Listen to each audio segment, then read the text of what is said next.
1 Pedro, capítulo 1, versos 14, 15, o texto diz assim: Como filhos da obediência, não vos amoldeis às paixões que tinhas anteriormente na vossa ignorância. Pelo contrário, segundo é santo aquele que vos chamou, tornai-vos santos também vós mesmos em todo o vosso procedimento. Vá comigo, por favor, ali em Isaías, capítulo 59. Isaías, capítulo 59.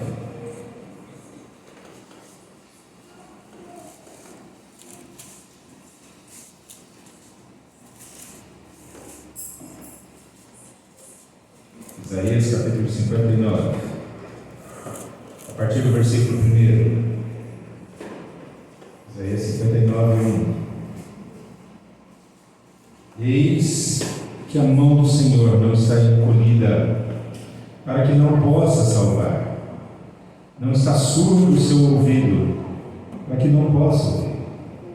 Mas as vossas iniquidades fazem separação entre vós e o vosso Deus, e os vossos pecados encobrem o seu rosto de vós, para que não vos ouça. Vamos orar? Pedimos de Deus que o Senhor, de maneira muito pessoal, venha falar com cada um de nós nessa noite.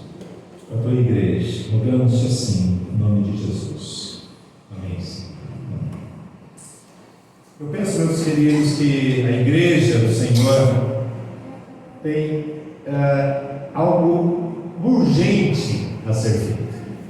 Resgatar um dos seus maiores valores: santidade. Santidade. E o que é santidade? Antes disso, talvez pudéssemos pensar que santidade tem a ver com posicionamento. Santidade tem a ver com isso. Se posicionar diante daquilo que de alguma forma, de alguma maneira, suja o nome de Deus, atinge o nome de Deus, mas também atinge e suja o nome da igreja de Deus. Nesse período de discipulado que eu tenho tido a alegria de fazer com bastante gente, há um momento ali que nós trabalhamos com este tema, testemunho cristão. E uma das questões apontadas ali é justamente o que o bom testemunho vai dar crédito, vai produzir respeito. Em primeiro lugar, o nome de Deus e também o nome da igreja que a pessoa vai fazer parte. Mas o inverso também é verdadeiro. O mau testemunho vai trazer prejuízo no relacionamento que pessoas têm com Deus, porque vai sujar o nome de Deus. Pessoas vão desacreditar desse nome, mas também vai sujar o nome da igreja que a pessoa faz parte. Santidade, meus irmãos, é algo fundamental quando se pensa em posicionamento diante de determinadas circunstâncias, dentro e fora da família, dentro e fora do ambiente profissional, onde for.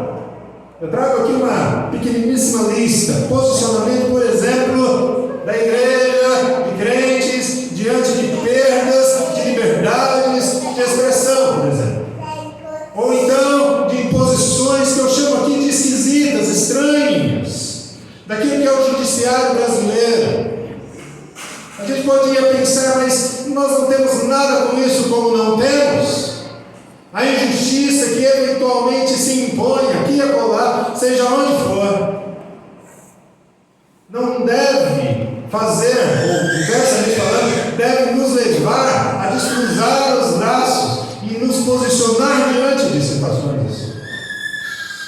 Algumas pessoas pensam o seguinte, mas isso não me atinge, isso é no outro âmbito, isso é lá, não é aqui. Mas a injustiça se faz presente.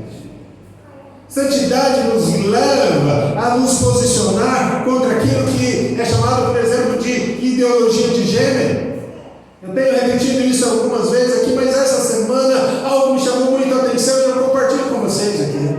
Conversando com a minha esposa recentemente sobre essas questões que diz respeito à libertinagem sexual, ela me chamou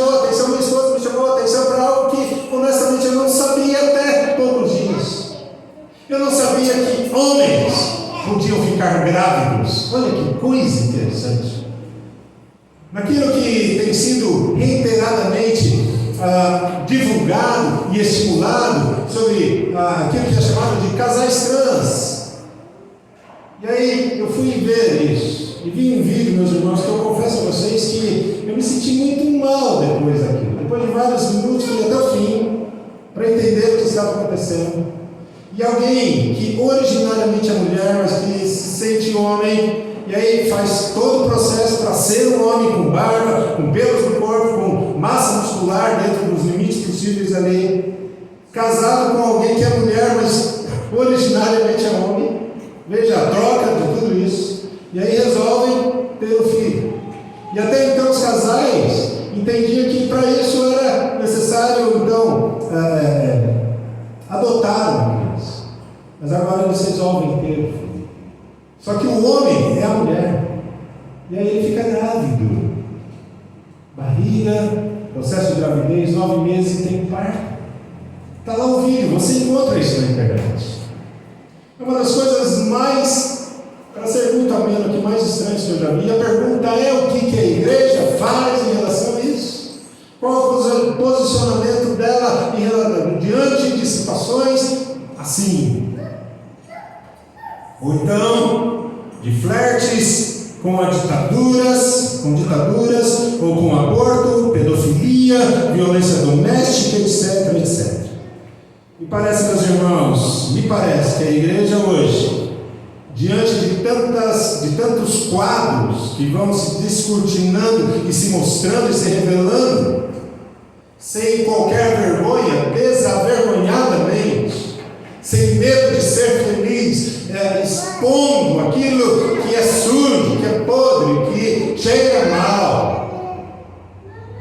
A igreja, me parece, começar a ficar indiferente, descompromissada e permitindo que a imoralidade entre dentro, permitindo, entendo eu, práticas absurdamente inadmissíveis, libertinagem sexual, corrupção econômica dentro da igreja, idolatria de líderes. A pergunta então é: o que é santidade? Eu entendo, meus irmãos, que santidade tem a ver com aquilo que vai tornar crentes verdadeiros em homens de fato felizes, dinâmicos. Vai fazer com que essas pessoas se tornem verdadeiramente intercessores. Repito, verdadeiramente felizes, verdadeiramente ativos, verdadeiramente homens e mulheres que oram. Santidade vai produzir isso. E santidade, eu diria, meus irmãos, que acontece necessariamente quando se oferece a própria vida diante do Senhor. Não há outra forma, não há outro meio, não há outra maneira de se viver uma santidade real sem que a vida, olhe para mim, sem que a vida seja entregue de fato para o Senhor, para Jesus Cristo. E é assim que eu pergunto aqui agora, diante disso: a igreja presbiteriana de Conchas quer viver assim? Quer viver uma vida de santidade? Você quer viver uma vida de santidade? Nós aqui desejamos de verdade isso. Queremos viver dessa maneira. Deixa eu trazer aqui 3 ou 4 pontos a respeito disso. O primeiro deles tem a ver com o texto que nós lemos há pouco em Isaías, capítulo 59, verso 1 e 2, que tem a ver com arrependimento, meus irmãos. Santidade tem a ver com essa expressão, com essa palavrinha, arrependimento. Eu queria que você repetisse essa palavra, essa expressão, por favor. Arrependimento. Mais uma vez. Arrependimento. Pecados não confessados, queridos, impedem, com todas as aspas que eu preciso colocar aqui, impedem a ação de Deus. Pecados não confessados, e que, portanto, claramente não há Aí, arrependimento. Volte comigo aí, se você tiver a sua Bíblia aberta, em Isaías 59. O texto diz lá o seguinte, Isaías 59, ele diz: eis que a mão do Senhor não está encolhida, para que não possa salvar, nem surdo o seu ouvido, para que não possa ouvir. A mão do Senhor está estendida, os ouvidos estão atentos, os olhos ali de Deus, diante daquilo que é você ou eu. E aqui, mais uma vez, entre aspas, Deus está pronto a te ouvir. Deus está pronto a te atender. Mas por que Ele não faz isso? O que é que impede que por vezes a sua oração, a minha oração não seja ouvida, não seja atendida? O que faz com que isso seja bloqueado? Os nossos pecados, as nossas iniquidades. Veja o versículo. As nossas iniquidades fazem separação entre vós e o vosso Deus. Arrependimento, meus irmãos, arrependimento, quando ele não acontece, quando ele não existe, produz, gera falta da ação de Deus e falta de santidade. Não existe santidade, não existe pureza, se não houver arrependimento, verdadeiro arrependimento. Salmo 66, versículo 18, em duas versões eu trago aqui. Em primeiro lugar, na versão revista e atualizada, o texto diz: se eu no meu coração contemplar a vaidade, o Senhor não me teria ouvido. Se eu mantivesse a vaidade, o meu orgulho, aquilo que é carnal dentro de mim, Deus não me ouviria. Numa outra tradução, lá na revista corrigida, o texto diz: se eu atender a iniquidade do meu coração, o Senhor não me ouvirá. Deus não vai me ouvir. Quantas vezes nós, lá dentro do nosso quarto, em algum lugar da nossa casa, em qualquer ambiente, nós fechamos os nossos olhos e começamos a buscar a Deus. Deus, assim, Deus, eu preciso, Deus, mas a resposta não vem. A resposta não vem, em grande parte, não em todas, mas em grande parte, é consequência do nosso pecado. É consequência daquilo que eu ou você estamos fazendo e que está efetivamente desagradando ao Senhor. As vossas iniquidades fazem separação entre vós e o vosso Deus. Meus irmãos, se nós quisermos a ação de Deus na nossa vida, se nós quisermos a ação de Deus na vida da igreja, se nós quisermos realmente fazermos diferença onde nós estamos, com amigos nossos, com parentes nossos, onde nós trabalhamos, dentro da escola onde estudamos, se nós queremos fazer diferença, se queremos a ação de Deus, nós precisamos imediatamente retornar à palavra do Senhor, as Escrituras Sagradas. Oséias capítulo 6, versículo 3, recomenda-se que é preciso crescer no conhecimento da palavra do Senhor. Ele diz lá no versículo 4, capítulo 6, versículo 3, ele diz: conheçamos e prossigamos em conhecer o Senhor, em conhecê-lo, em ter intimidade com Ele, mas isso não é possível sem as Escrituras Sagradas, não é possível. Eu já tenho repetido isso aqui, vou continuar a fazer, você me perdoe. Mas o exemplo é, se você tem intimidade com alguém, isso necessariamente significa que você tem longas conversas com essa pessoa, que você tem momentos de bate-papo, de conhecer o outro, do outro te conhecer. Isso produz intimidade. Não há intimidade com o Senhor se não há diálogo com Ele, e o diálogo com Deus pressupõe oração. É o momento em que nós falamos com Ele, mas quando nós o ouvimos, é quando Ele fala, e Ele fala por meio das Escrituras Sagradas. Se você não lê a palavra de Deus, se você não estuda a palavra de Deus, se você não medita nela, se você pega essa Bíblia só para vir para a igreja, você não tem intimidade com Deus. Você não tem. Você não tem. Se a sua oração é só aquela antes de você se alimentar, ou quando você levanta e diz: Senhor, abençoa o meu dia, pega a sua pasta para trabalhar, e só vai orar depois na hora de comer ou de dormir, você não tem intimidade com Deus. Me perdoe a franqueza, você não tem. Porque intimidade intimidade com o Senhor pressupõe orar sem cessar. Meditar na palavra dele dia e noite. Nós lemos o Salmo 1: bem-aventurado o homem que não anda no conselho dos ímpios, não se detém no caminho dos pecadores, nem se assenta na roda dos escarnecedores. A gente parou aí, é verdade, mas o texto continua e ele diz: antes o seu prazer está na lei do Senhor, antes o seu prazer está nas escrituras sagradas. Não é possível ter intimidade com o Senhor se não há diálogo, conversa. Não há possibilidade de se arrepender daquilo que não se tem consciência. Não há possibilidade de se arrepender se o coração ainda está duro, está enrijecido, se a consciência de alguma maneira se cauterizou. Eu estou falando de irmãos em Cristo, da igreja do Senhor. Eu estou falando de mim. Oséias ainda diz o seguinte, lá no capítulo 4, versículo 6: o meu povo está sendo destruído porque lhe falta conhecimento. Deus simplesmente, meus irmãos, não age se os pecados permanecem na vida dos seus filhos.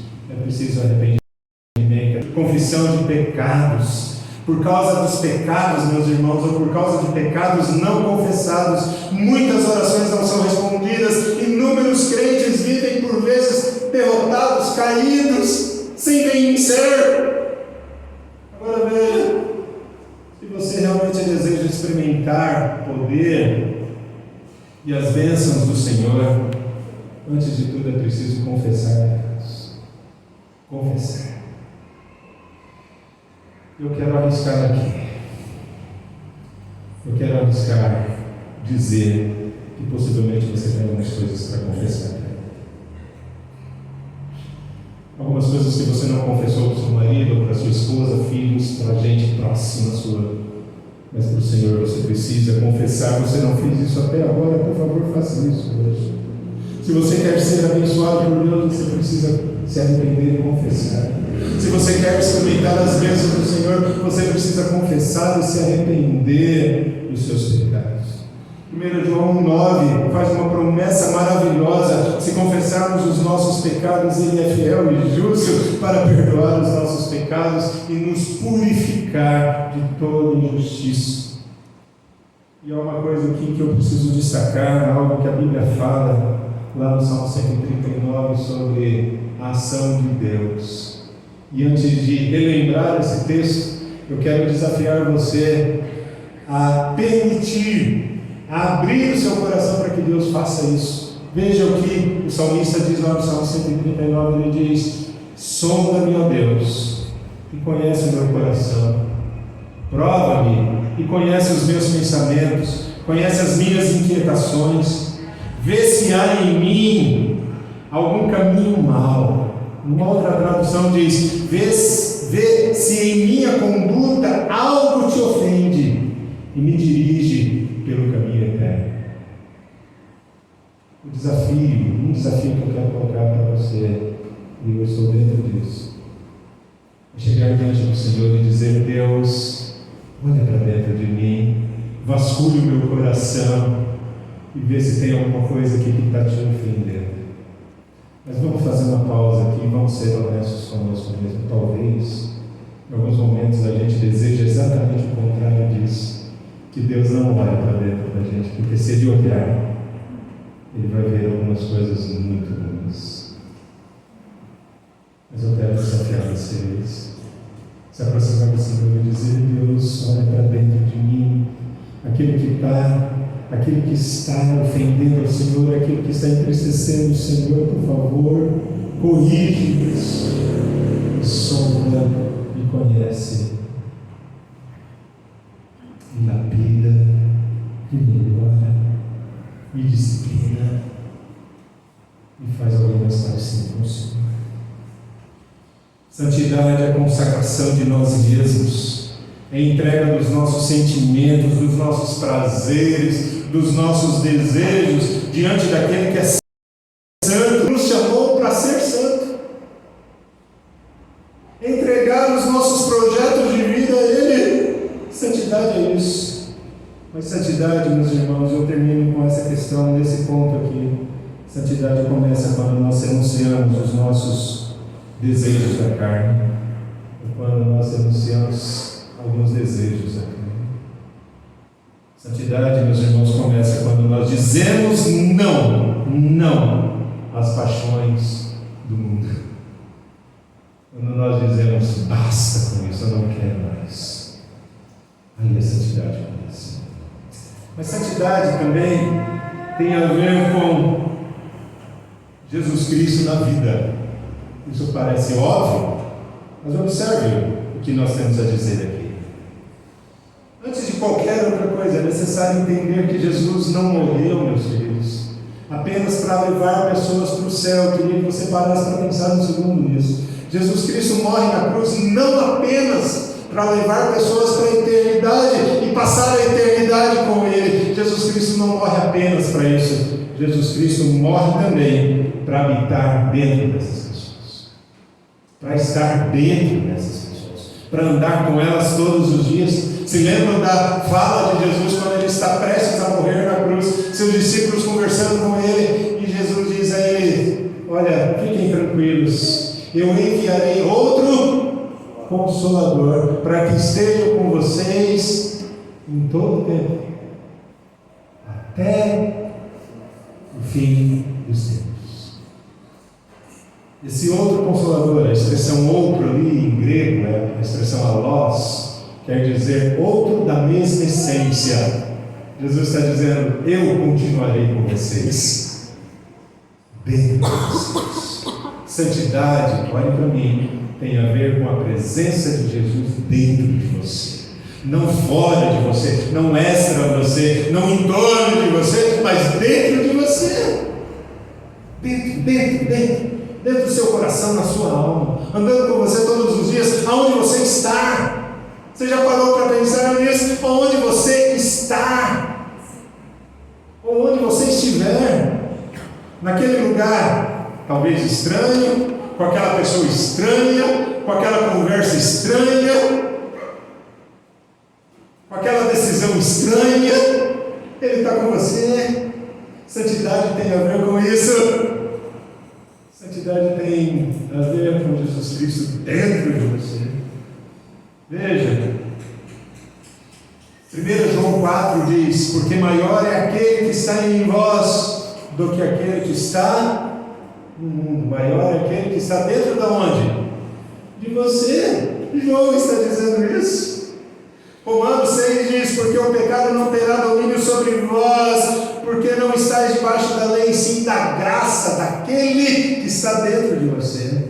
Ainda em Romanos capítulo 6, Paulo vai dizer o seguinte: pois sabemos que o nosso velho homem foi crucificado com ele, para que o corpo do pecado seja destruído e não mais sejamos escravos do pecado. E por que homens que conhecem a Jesus e entregam a sua vida ao Senhor não são mais escravos do pecado? Porque agora deixaram de ser escravos de Satanás para serem agora escravos de Jesus. Porque Jesus agora habita, porque o Senhor habita. Quando você tem um encontro pessoal com o Senhor, há algo que sai de dentro de você. Não é o pecado, você continua sendo pecador. Mas a Bíblia diz que o pecado não terá mais domínio sobre nós. Não terá mais domínio. É isso que deixa você não é mais dominado, porque agora você passa a ser dominado, conduzido, dirigido por alguém que habita em você, o Espírito Santo, o próprio Senhor. Eu termino esse ponto aqui lembrando o seguinte: a vida cristã não é ficar, portanto, cumprindo regras religiosas. A vida cristã é mais do que isso, é muito mais do que isso. É mais do que frequentar uma igreja, ou quem sabe colaborar financeiramente com ela, ou quem sabe eventualmente até ser uma pessoa honesta, correta, de boa moral, afinal de contas é crente, é um cristão, é um religioso. É mais do que isso, meus irmãos. Vida cristã tem a ver com santidade, que se define como Jesus vivendo através de você. Vida cristã cristianismo é isso. É Jesus Cristo vivendo através disso. Vivendo através da sua vida. Se não, veja comigo aí em Gálatas, capítulo 2, não precisa ir lá. Mas o texto diz, Paulo diz em Gálatas, capítulo 2, eu fui crucificado com Cristo, assim já não sou eu quem vive, mas Cristo vive em mim, e a vida que agora eu vivo no corpo, eu vivo pela fé no Filho de Deus, este Filho que me amou e se entregou por mim. Não sou eu mais quem vive, mas Cristo vive em mim. Não sou eu mais. Não sou eu mais. Não são as minhas vontades, não são os meus desejos, não são os meus projetos, não são. Não são as minhas metas, não são. Tudo é Deus, tudo é Ele, o centro é Ele, é viver por Ele, para Ele, em função dEle, Ele no centro. Os meus negócios não são meus, dEle. Quem decide como que, a maneira que eu vou utilizar a todos os meus recursos, é Ele quem decide. Com quem eu vou permanecer a minha vida toda, com quem eu vou ter filhos, é Deus quem decide. Que lugar que eu vou frequentar, é Deus quem decide. Quais são as amizades que eu terei, é Deus quem decide. Cristo vive em mim. Cristo vive em mim. Não sou eu mais, mas Cristo. Observe que viver uma vida de santidade só é possível quando se tem certeza da habitação de Cristo no coração e da presença dele na igreja. Vislumbrando aqui o final dessa fala, deixa eu trazer isso para você. Algo que parece tão óbvio, mas é preciso que a gente marque isso. E se você voltar hoje para casa, talvez se esquecendo daquilo que foi dito até então, mas se você se lembrar do que eu vou dizer agora, eu vou me considerar feliz.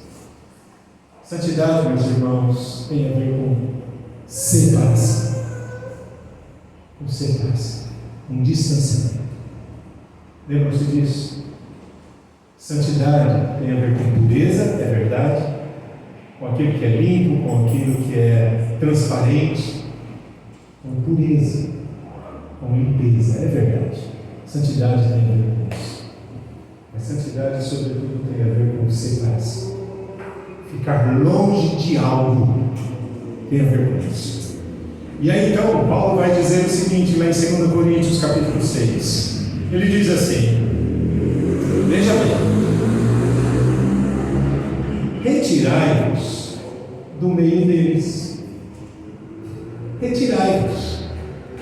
Desculpa a expressão chula aqui, mas Paulo está dizendo, se fosse na linguagem de hoje, sai fora, pula fora.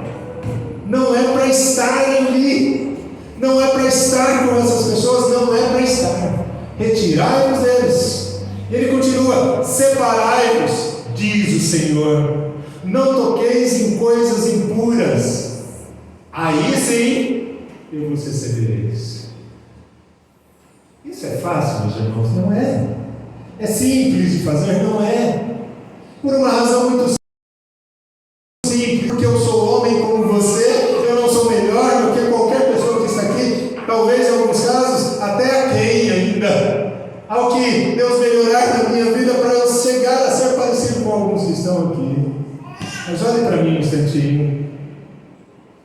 Deus requer que você se separe de algumas coisas, se distancie delas, fique longe de coisas, de pessoas, de ambientes, de lugares. Ele diz aqui de maneira muito clara: separai-vos. Ora, o crente, embora esteja no mundo, ele não é do mundo, ele não faz parte dessa estrutura.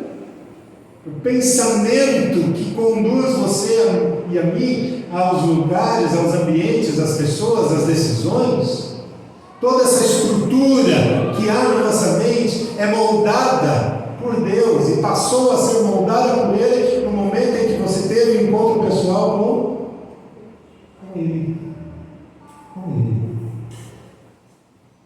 O crente precisa ser distinguido do cotidiano, no dia a dia. O Ele precisa marcar presença como alguém que é diferente dos outros, daqueles que estão à sua volta. Norteado, ou melhor dizendo, notado, como alguém que é crente em Jesus Cristo. Você já viu essa frase, certamente? Eu vou só repetir aqui. Existem crentes que são agentes secretos, não são? É um agente secreto, ninguém sabe que ele é crente. Ele é um agente secreto, ninguém sabe. Ele vive escondido. De vez em quando alguém percebe, o camarada é crente. Aí ele puxa, eu convivo com ele faz 10 anos e eu não sabia que ele era crente. Olha que coisa interessante. Mas ao contrário disso, meus irmãos, a Bíblia vai sugerir que nós sejamos notados na nossa administração financeira, no comportamento familiar, no comportamento profissional, etc. Para o crente, meus irmãos, o viver deve ser Cristo Jesus, conforme Filipenses capítulo 1, porque para mim o viver é Cristo e o morrer é vantagem, mas para mim o viver é Cristo. Eu queria que você repetisse comigo essa frase. Não é minha, está nas Escrituras Sagradas, é palavra de Deus para você. E se você tem esse desejo, por favor, repita isso agora. Para mim, o viver é Cristo. Vamos lá? Para mim, o viver é Cristo. E se viver é Cristo é uma realidade sua, e eu desejo muito que seja, viver em Cristo, ou o seu viver sendo Cristo, isso significa um viver separado daquilo que o desagrada, aquilo que entristece o coração dele, aquilo que o ofende, é viver longe dessas coisas. Ainda em 1 Coríntios capítulo 10, verso 31, vai nos lembrar algo fundamental. Quer bebamos, quer comamos, quer façamos qualquer outra coisa, façamos tudo para a glória de Deus.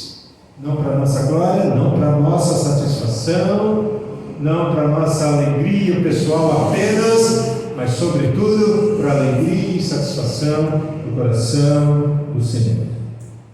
Agora vejam, meus irmãos, infelizmente, isso é uma verdade que nós precisamos encarar. Muitos crentes vêm fazendo concessões ao pecado, aquilo que é errado, e logo percebem que as suas conquistas, por vezes, estão sendo corroídas por aquilo que, do ponto de vista espiritual, conforme Mateus capítulo 6, a partir do verso 19, estas coisas estão sendo corroídas por traças e por ferrugens. Lembra do texto? Mateus capítulo 19, Jesus diz: invista naquilo que é eterno, não naquilo que é terreno. Invista os seus tesouros no céu e não na terra. Há muitos crentes que têm tolerado aquilo que não deveria tolerar na sua vida pessoal e no seu entorno, permitindo que seus olhos vejam coisas que não deveriam ver, ouvir que não deveriam, participar daquilo que não deveriam participar, estar com quem não deveria, tem permitido, e por isso tem sido destruído, tem sido corroído seus planos e projetos por ferrugens e traças que corroem tudo isso. Eu quero te lembrar o que o apóstolo João diz, um homem usado por Deus para dizer algo fundamental para mim e para você agora à noite, para nos lembrar disso. O diabo é como um ladrão que vem senão para roubar, matar e destruir. Às vezes nós damos espaço para o diabo, e ele rouba, ele mata e ele destrói.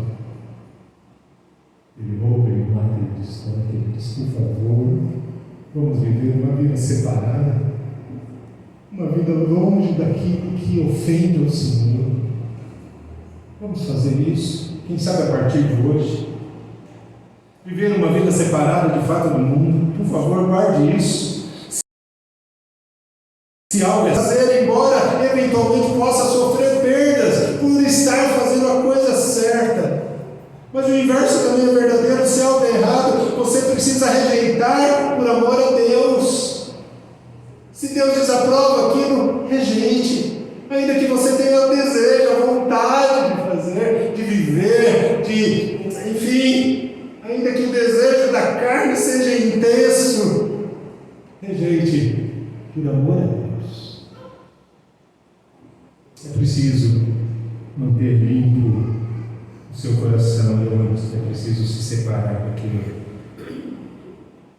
que Deus quer. Vamos terminar? Muitos irmãos sofrem por se afastarem de Deus. E se esse é o caso hoje, se essa é uma realidade que você está vivendo hoje, talvez distante do Senhor, mais do que você poderia estar, mais do que você gostaria de estar, eu quero sugerir aqui que você se lembre daquilo que está lá no Velho Testamento, 2 Crônicas, capítulo 7, versos 14 e 15. Eu queria que você guardasse esse texto no seu coração. Guarde isso, guarde. Volte para casa com essa palavra, com esse versículo. Volte para casa. Se você está entendendo que você precisa voltar o mais rápido possível para os braços do Pai, se você precisa se reconciliar com Ele, se há algumas coisas que você precisa confessar diante dele, para que santidade de vida seja uma realidade de maneira definitiva para você, guarde esse texto. Se o meu povo, que se chama pelo meu nome, se humilhar, orar e me buscar, e buscar a minha face, e se converter dos seus maus caminhos, aí então eu ouvirei dos céus, perdoarei os seus pecados, e eu vou sarar você. Eu vou sarar a sua terra. Eu vou sarar o seu coração, a ferida, a distância. Vou trazer você por perto. Mas é preciso me buscar, é preciso orar, é preciso se humilhar, é preciso confessar. E ele termina: estarão abertos os meus olhos e atentos os meus ouvidos. A oração que se fizer neste lugar. Vamos orar? Com a certeza de que o Senhor está atento, fruto de confessarmos os nossos pecados, de abrirmos o nosso coração. Vamos orar?